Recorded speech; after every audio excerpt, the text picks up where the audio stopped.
नमस्कार मित्रांनो, इराण आणि इस्रायलमध्ये युद्ध सुरू आहे आणि त्या युद्धाचे परिणाम थेट आपल्या स्वयंपाकघरापर्यंत येऊन पोहोचले.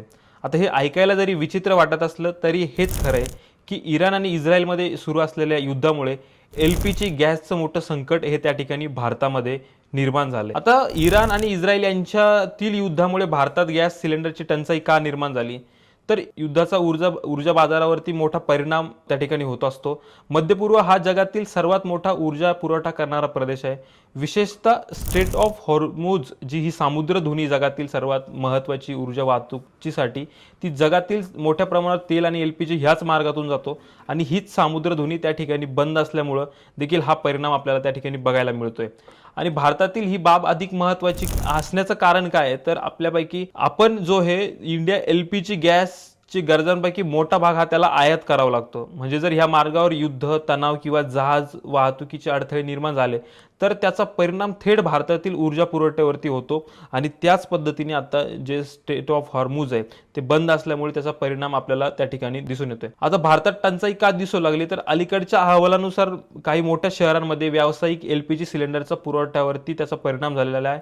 विशेषतः मुंबई, बेंगलोर, चेन्नई या शहरांमध्ये रेस्टॉरंट असतील, हॉटेल्स असतील, सिलेंडर मिळण्यामध्ये या ठिकाणी मोठी अडचणी निर्माण झाल्या. काही ठिकाणी हॉटेल संघटनांनी इशारा दिलाय की जर पुरवठा लवकर सुधारला नाही तर व्यवसाय बंद करण्याची वेळ येऊ शकते. म्हणजे तुम्ही आज बातम्यांमध्ये बघितलं असणार आहे की त्या ठिकाणी मुंबईमध्ये 20% त्या प्रमाणात हॉटेल्स बंद होत्या व्यावसायिक सिलेंडर न मिळाल्यामुळे. आता सरकारची प्रतिक्रिया या परिस्थितीवर नियंत्रण ठेवण्यासाठी केंद्र सरकारने काही तातडीचे पावले उचलले आहेत. सरकारने तेल कंपन्यांना LPGचं उत्पादन वाढवण्याचे आदेश दिले. घरगुती जो LPG गॅस आहे त्या ग्राहकांना प्राधान्य देण्याचा, त्यांना गॅस पोहोचवण्याचा निर्णय त्या ठिकाणी घेण्यात आला आहे. म्हणजे कुठेही काळा बाजार होऊ नये, साठवणूक त्या ठिकाणी गॅसची होऊ नये, यासाठी सरकारने काही गोष्टीवरती पावले उचलले आहेत. आता LPG गॅस हा दैनंदिन जीवनाचा भाग असतो. म्हणजे रोज आपल्याला स्वयंपाक त्या गॅसवरतीच बनवावा लागतो. तर त्याचा जर पुरवठा नाही झाला तर हे मोठं संकट त्या ठिकाणी निर्माण झालंय. प्रश्न फक्त इथे युद्धाचा नाही तर प्रश्न आहे ऊर्जा सुरक्षिततेचा. कारण भारत अजूनही मोठ्या प्रमाणावर ऊर्जा ही आयातीवरती अवलंबून आहे. जर मध्य पूर्वेत कोणताही संघर्ष झाला तर त्याचे परिणाम थेट भारतामध्ये आपल्याला लगेच त्या ठिकाणी दिसून येतात. आता तज्ज्ञांच्या मते 3 मोठ्या धोरणात्मक समस्या त्या ठिकाणी आपल्याला दिसतात की आयातीवरती जास्त अवलंबून राहणं, पुरेसा स्ट्रॅटेजिक गॅस साठा नसणे आणि ऊर्जा स्रोतांचे विविधीकरणाची कमी आपल्याकडे त्या ठिकाणी दिसून येते. मित्रांनो, सामान्य लोकांवरती परिणाम, या परिस्थितीचा परिणाम थेट सामान्य लोकांवरती होतोय. सिलेंडरच्या किमती वाढू शकतात का, फार मोठ्या प्रमाणात त्या ठिकाणी वाढताय दिवसेंदिवस. पुरवठा उशिरा मिळू शकतो, म्हणजे यांनी फार मोठी इमर्जन्सी निर्माण होऊ शकते.